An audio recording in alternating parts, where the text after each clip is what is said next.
ഡേയ് എന്തുവാ അത്? ഇത് CCTV. എന്തിന്? ഇത് വീട്ടിനകത്ത് വെക്കാൻ. വീട്ടിനകത്ത് ക്യാമറ വെക്കാനാ? ഓ, ഇവിടെ വെക്കാൻ പറ്റില്ല. എന്തെന്ന് ചോദിക്കാതിരിക്കടാ, ഇവിടെ വെക്കാൻ പറ്റില്ല, അത്ര തന്നെ. പിന്നെ എന്താ ചോദിക്കാതിരിക്കുന്നത്? വെച്ചാ ഞാൻ ഇവിടെ വെക്കും. വീട്ടിനകത്ത് വെക്കാൻ പറ്റില്ലെന്ന് ഞാൻ പറഞ്ഞു. നിനക്ക് വീട്ടിനകത്ത് ക്യാമറ വെക്കണം എന്നിട്ട് നീ വീട് വെച്ചിട്ട് നിന്റെ വീട്ടിനകത്ത് കൊണ്ട് വെക്കണം. ഇത് ഞാൻ കഷ്ടപ്പെട്ട് വെച്ച വീടാണ്. ഞങ്ങൾക്ക് ഇവിടെ സ്വതന്ത്രമായിട്ട് ജീവിക്കണം.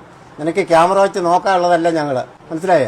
എന്റെ പെണ്ടാട്ടിയോടെ അവളെ വീട്ടിൽ നിൽക്കുകയാണ്. അവള് ക്യാമറ വെച്ചാലേ വരുവുള്ളൂ എന്നാണ് പറയണത്. ഇപ്പൊ ഇവിടെ CCTV വെക്കാൻ എന്താ ഇപ്പൊ അത്യാവശ്യം? അമ്മ കൊച്ചിനെ അടിച്ച്. നീ കൊച്ചിനെ അടിച്ചാടി? കൊച്ചു റിമോട്ട് എടുത്തപ്പോഴേ ഞാൻ എന്ത് ചെയ്ത് വാങ്ങിച്ച് അവിടെ വച്ചിട്ട് അവന്റെ കയ്യിൽ അങ്ങോട്ട് പിടിച്ച് വിട്ട്. അത്രേ ചെയ്തോളൂ. അത് നിന്റെ ഭാര്യയ്ക്ക് ഇഷ്ടപ്പെട്ടില്ല. അടിച്ച് കൊച്ച് കരഞ്ഞോണ്ട് ചെന്നപ്പോ അവള് വിചാരിച്ചെന്തായാലും ഞാൻ അടിച്ചത്. ഞാൻ എന്തിനു കൊച്ചു പിള്ളേരെ അടിക്കുന്നത്? അവള് പറയണതാണോ നീ വിശ്വസിക്കുന്നത്? നിന്നെ ഞാൻ അടിച്ചിട്ടുണ്ടോ?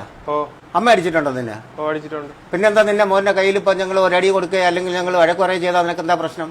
അത് അവൾക്ക് ഇഷ്ടപ്പെട്ടില്ല. അവളുടെ ഇഷ്ടത്തിനാണ് നീ ജീവിക്കുന്നത്. അവളുടെ ഇഷ്ടത്തിന് നീ ജീവിക്കണമെങ്കിൽ ഒരു കാര്യം അവളെ വീട്ടിൽ ചെന്ന് താമസിക്കും. ഈ വീട്ടിൽ പറ്റത്തില്ല. ഈ വീട്ടിൽ ഞങ്ങളുടെ ഇഷ്ടം കൂടെ നോക്കിയിട്ട് ജീവിക്കാൻ പറ്റുള്ളൂ. നിന്നെ വളർത്തിയതുപോലെ തന്നെ അടിയും വഴക്കും ഒക്കെ പറഞ്ഞ് തന്നെ വളർത്തും. നിങ്ങൾക്ക് സൗകര്യം ഉണ്ടെങ്കിൽ വിളിക്ക്, ഇല്ല അവൾക്ക് പറ്റില്ലെങ്കിൽ അവളെ വിളിച്ചോണ്ട് അവളെ വീട്ടിൽ ചെന്ന് താമസിക്കും. അല്ലെങ്കിൽ നിങ്ങൾ വേറെ വീട് വാടകയ്ക്ക് എടുത്ത് താമസിക്കും. അല്ലെങ്കിൽ നീ വീട് വെച്ച് പോ, അവിടെ ചെന്ന് താമസിക്കും. ഇവിടെ നിന്ന് പോവേണ്ട ആവശ്യമൊന്നുമില്ല. നിനക്ക് ഇവിടെ തന്നെ താമസിക്കുക. ക്യാമറ വെക്കണമെന്നൊന്നുമില്ല. അവനെ ഞാൻ ഇത്രയും ദിവസം ഒരു അടി പോലും കൊടുത്തിട്ടില്ല. നിനക്കാണെങ്കിലും ഇപ്പോഴും ഞാൻ തരും. പക്ഷെ ആ കൊച്ചിനെ ഞാൻ തൊടേയില്ല. എന്നിട്ട് അവൾ ചുമ്മാ പറയണാണ് അവൾക്ക് ഇവിടെ നിന്ന് പോവാൻ. ഇടാ, പെമ്പിള്ളേർ പറയണം കേട്ടുകൊണ്ട് ചാടരുത്. പറഞ്ഞത് മനസ്സിലാക്കുക. അവൾ പല ഐഡിയയും പറയും. അവൾക്ക് ഇവിടെ നിന്ന് പോകണം. ഇവിടെ എന്താണ് പ്രശ്നം? ആകെ നമ്മൾ 4 പേരാണ് ഇവിടെ ഉള്ളത്. ഒരു കൊച്ചുകുട്ടി. ഞങ്ങൾ നിന്റെ മോനെ എടുത്തിട്ട് അടിക്കുമെന്ന് നിനക്ക് തോന്നുന്നുണ്ടോ? അമ്മ എടുത്തിട്ട് അടിക്കുമെന്ന് തോന്നുന്നുണ്ടോ? നിന്നെ അടിച്ചിട്ടില്ലേ? നിന്നെ വഴക്ക് പറഞ്ഞിട്ടില്ലേ? അതുപോലെ തന്നെ അവൻ എന്തെങ്കിലും കുരുത്തക്കേട് കാണിക്കുമ്പോൾ തട്ടോ മുട്ടോ ഒക്കെ കൊടുക്കും. അതൊക്കെ അവരുടെ നല്ലതിന് വേണ്ടിയിട്ടല്ലേ?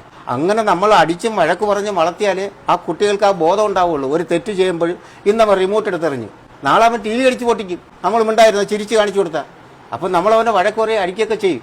അതൊന്നും അവർക്ക് ഇഷ്ടമല്ല. അവരുടെ ലക്ഷ്യമൊന്നും ഉള്ളത് അതൊന്നും അല്ല. നിന്നെ വിളിച്ചോണ്ട് പോകുക എന്നുള്ളതാണ്. അങ്ങനെയാണ് നിനക്ക് പോകാൻ താല്പര്യമെങ്കിൽ നീ അവളെ വിളിച്ചോണ്ട് പോയിക്കോളൂ. ക്യാമറ വയ്ക്കാൻ ഇതിനകത്ത് പറ്റില്ല. എനിക്ക് വയ്യ. അവിടെ നിന്നും കേൾക്കണം, ഇവിടെ നിന്നും കേൾക്കണം.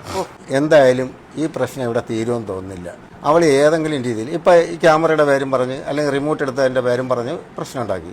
ഇനി അവളെ അടുത്ത് വേറെ എന്തെങ്കിലും പ്രശ്നം ഉണ്ടാക്കി. അതിനൊക്കെ നല്ലത് അവർ പോകണമെങ്കിൽ അങ്ങോട്ട് പോയിക്കോട്ടെ. നമ്മൾ തടയാനൊന്നും പോണ്ട, മനസ്സിലായേ? നമുക്കിവിടെ സ്വസ്ഥമായിട്ട് ജീവിക്കണം.